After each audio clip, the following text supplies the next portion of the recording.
Hello everyone. Thank you very much for joining me here again. My name is Chef Paul. We are here at the Sub-Zero Wolf and Cove showroom here in Glendale Heights. If you're watching this, it's probably because grilling season is here, right?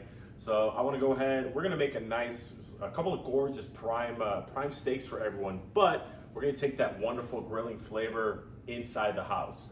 So what we're going to utilize is our M Series wall oven. We're going to use that dual verticross convection system to reverse sear a gorgeous New York strip steak here. We're going to use our high-powered charbroiler to really get that wonderful crust, kind of sear and bring up some flavor, as well as move on and plate everything with a gorgeous salad.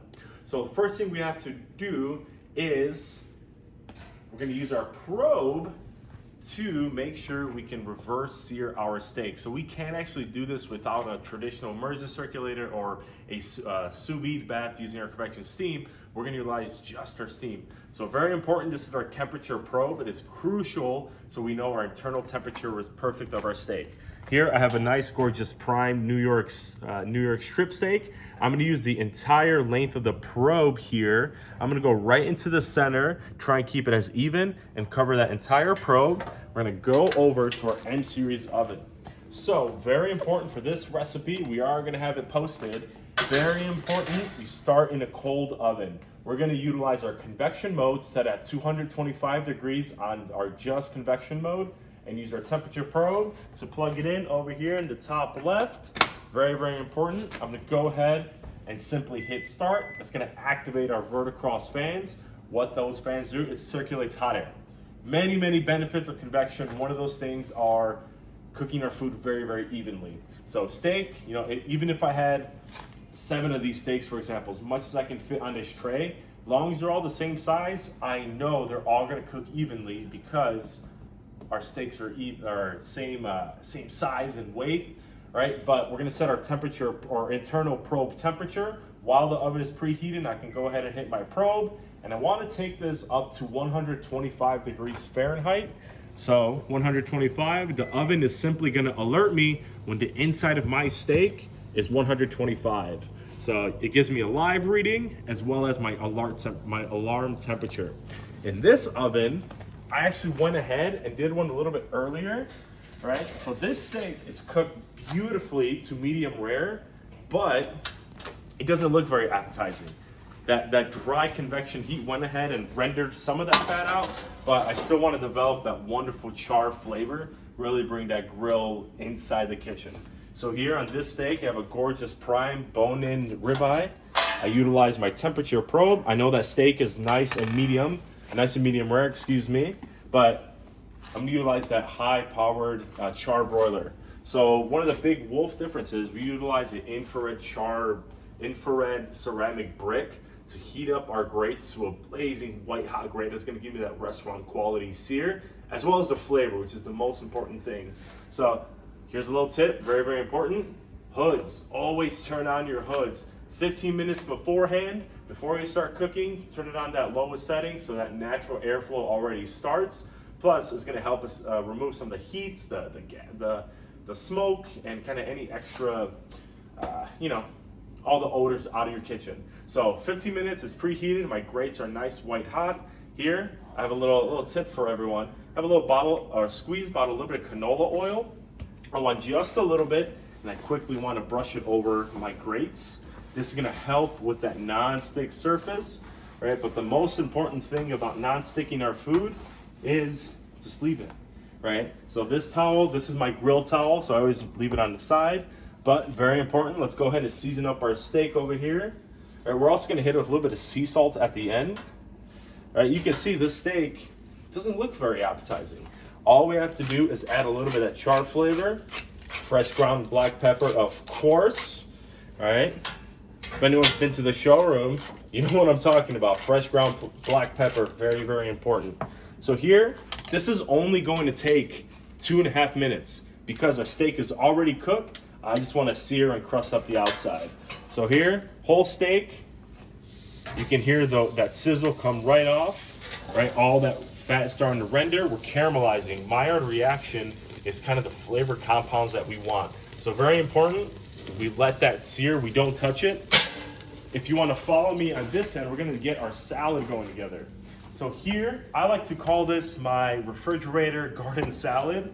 So I took a little bit of leftover vegetables that I had. So I had some gorgeous cucumbers here, wonderful heirloom tomatoes. Sometimes I like to have fun with my tomatoes. I don't go for a perfect dice. I just kind of use some fun shapes. Here I have some sweet bell peppers, got some nice diced pickled rams from early spring, which is one of my favorites. I had some green beans and those same raw bell peppers. I just charred them on my charbroiler. Really get that wonderful flavor. Right here, I have some green lentils, as well as a mixture of a bunch of herbs. A little parsley, chive, tarragon, lemon zest. That's really gonna help season everything up. So before I mix all this together, believe it or not, we already have to flip our steak. You see some flames? That's not, look at that, we can already see it. But if it starts flaring up, just move it over to the other side.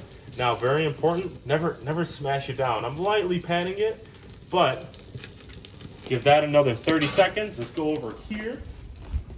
Let's go ahead and mix all of our ingredients together. So some of our lentils in here, right? All of my wonderful, gorgeous vegetables. There's no real recipe for it. It's whatever you have, whatever you like. Remember, you can have fun with it. If you don't like cucumbers, don't use them. Right? A little bit of that pickled ramps. Here, my charbroiled vegetables. Right? Very, very simple. Sea salt. Go ahead and season up our vegetables. Right? Extra virgin olive oil. Remember, we're doing a very, very simple dressing. Here, I have some champagne vinegar. Right? It's gonna really help cut that fat through our ribeye. But it's time to flip our steak. Right? This is why we have our hoods on, right? But look at that. Right, if you want to get a close-up on there, look at those gorgeous steaks, or gorgeous marks. You can see how crispy it is. All that fat is already rendered. We're just looking to make sure the outside has all that delicious flavor. So very important, just leave it. Don't mess with it. Let that high heat sear off our steak. While that's going on, just toss it. Right, toss all of our vegetables together. You can see all those gorgeous colors coming together, right? If you want, you can actually prepare this salad ahead of time. I'd say maybe overnight, all those flavors are gonna come together, right? Or just make it in the morning, and when it's lunchtime or dinner, it's already ready, right? But here we're gonna have a nice fresh flavor. See all those beautiful colors, very easy to bring together. Our steak over here, remember, I'm just gonna go ahead and just kiss it on that fire a little bit, right? Give it some of that char flavor that we want. But believe it or not, we're already done with our steak. We're gonna let that rest. Make sure to put it back on the rack. While our steak is resting over here, got this fun little plate. We're gonna put our salad together here. But remember that charbroiler, that's where, oh, I wish you can smell everything here. It's gorgeous. But you can see all of our flavor is nice, bright, nice and acidic. But we're gonna serve this up family style. Nice and hearty, lights, right? I can make this ahead of time. And the cleanup is very, very minimal. Right, nice little plate here. But while that steak is resting, so I always get the questions of how do I slice steak? How do I carve it, right? The biggest things we are looking for is to slice against that grain. So this is a bone-in ribeye. I'm gonna go ahead and just take that bone off. Just use your knife, follow it down. Right, this is my favorite part because this is kind of the handle of the steak, right? Or it gives me a little bone to chew on. But here's the decal. There's two cuts on the ribeye actually. You got your eye and then you got your cap. The cap is one of those well-kept chef secrets. I like to carve it off here, and we're gonna place that on top. But steak, nice sharp knife. Don't be afraid to do thick cuts, because we don't want it to get cold when we're serving it, right? But nice sharp knife, thick cuts, right? And if you look, beautiful medium rare, right? If you wanted more of a medium or medium well, you can just follow your guides. But for a nice medium, I'd say cook it to about 135 and then just sear it off, and it's gonna get a little bit cooked. But you can see beautiful, even cook. That's how important convection is, right? But as I take it, just fan it out over the top, right?